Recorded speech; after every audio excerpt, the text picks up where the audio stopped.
Hey everyone, Ruslan Belov here, and if this channel hasn't been showing up in your feed lately, that's YouTube's algorithm working against military content, not you losing interest. Hit subscribe and turn on notifications so you don't miss the daily briefing. Let's get into today's frontline analysis. Let's start with the news. US Vice President J.D. Vance spoke with Zelensky and told him to stop striking the Kazakh oil pipeline, which involves participation by the American company Chevron.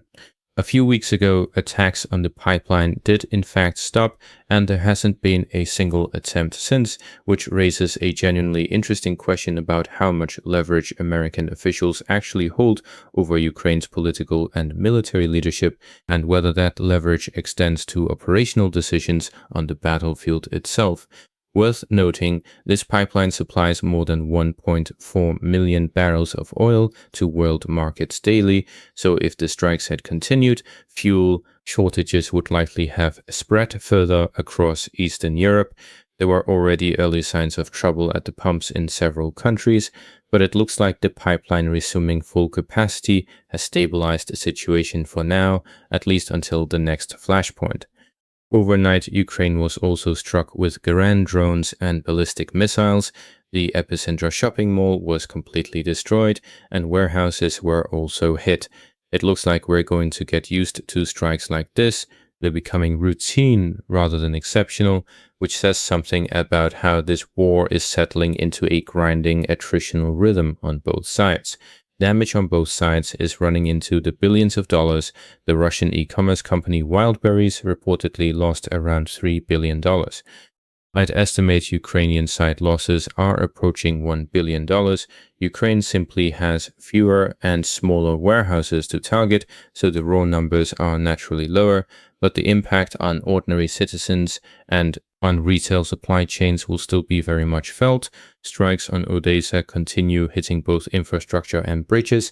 A considerable share of military cargo moves through the city, and the Russian side appears to be trying to inflict maximum damage on Ukrainian exports as well, which are closely tied to the bridge at Myaki. So this isn't purely a military target set, it's also aimed squarely at the economic backbone that keeps Ukraine's war effort funded. Now let's move to the front, where there's been a lot of movement. We'll start in the north and work south, beginning with Sumy region and the Kharkiv bridgehead.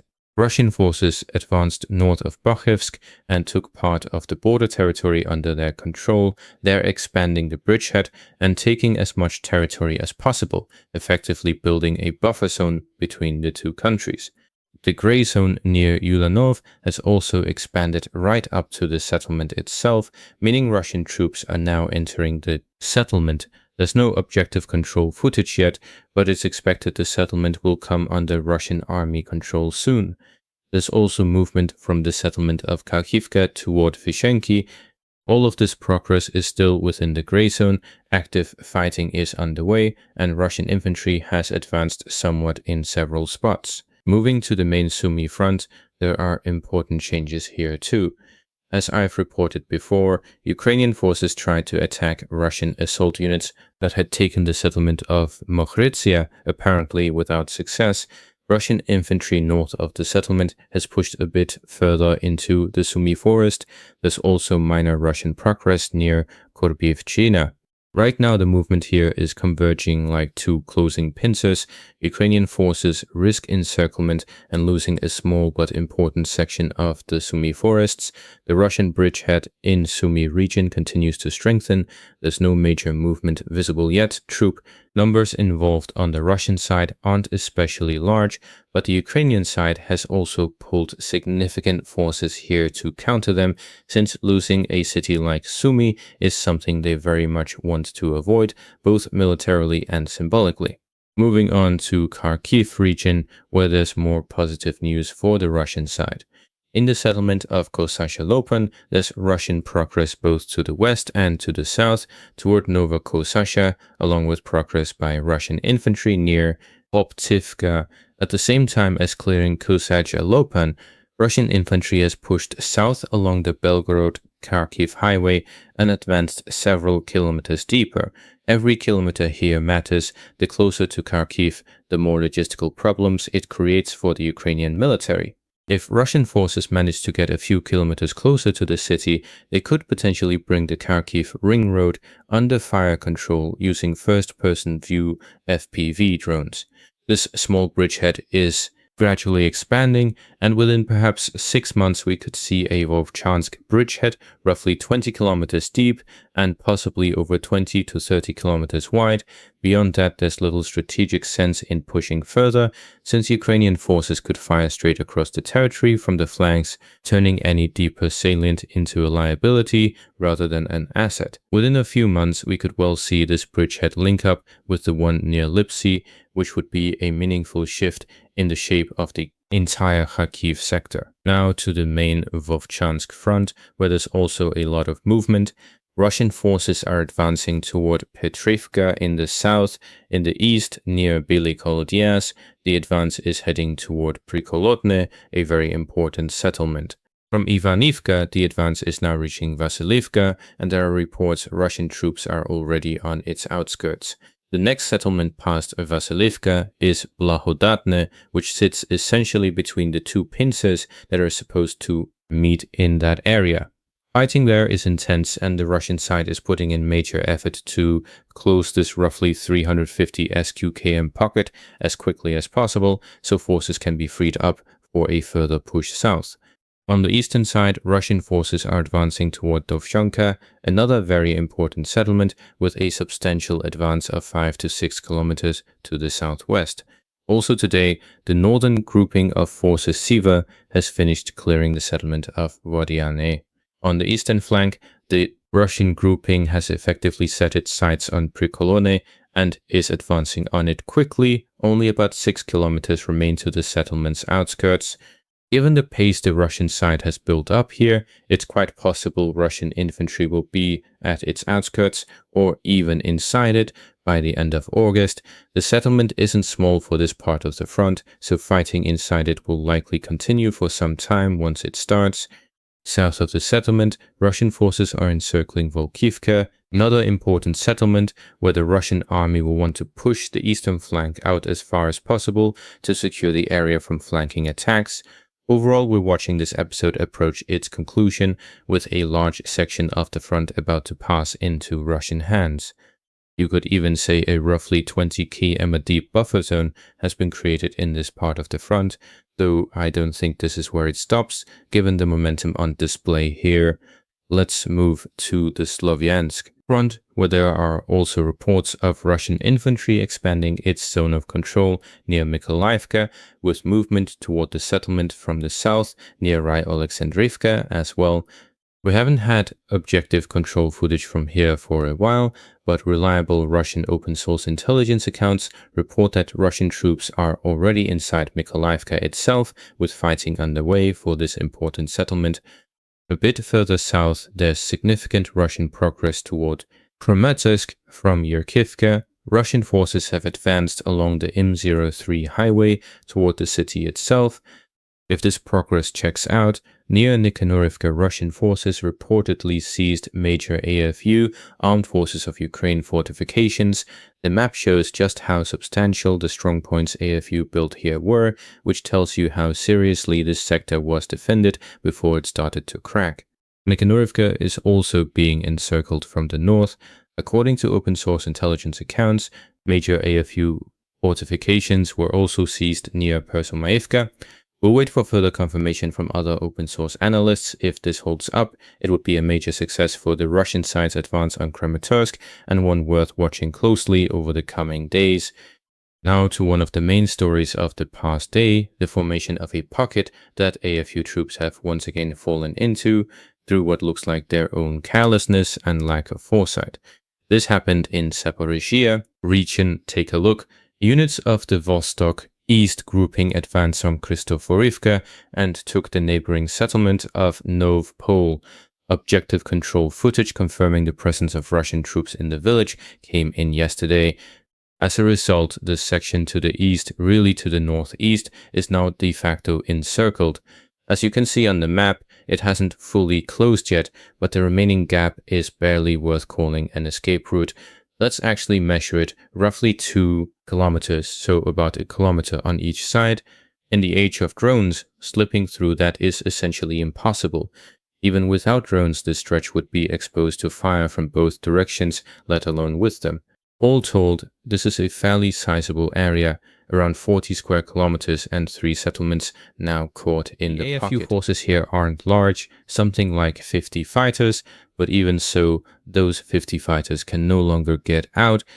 To be fair, things aren't fully locked down on the Russian side either, and control isn't absolute, but Russian FPV drone operators are keeping the approaches and exits under observation. How does this end? I'd guess that within a couple of weeks, maybe a month, the pocket will close completely and a systematic clearing operation will follow. They could have pulled their forces out back when Russian assault units first showed up in Kristofrivka. We talked at the time about the potential for exactly this kind of pocket if they didn't withdraw from the near encirclement, but as usual, they chose to hold out until the last moment. And, well, here we are.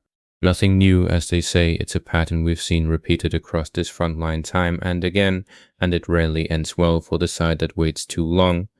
Also from the Kharkiv area, as you can see, the stretch between Mala Tokmachka and Novotandivka is now shown under Russian army control.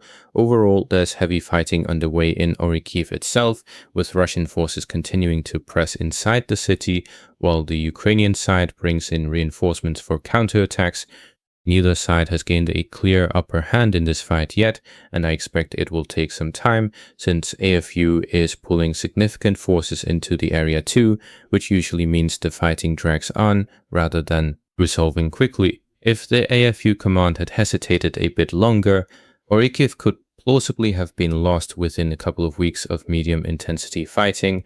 The reinforcement decision may buy time, but it doesn't change the underlying pressure building on the city.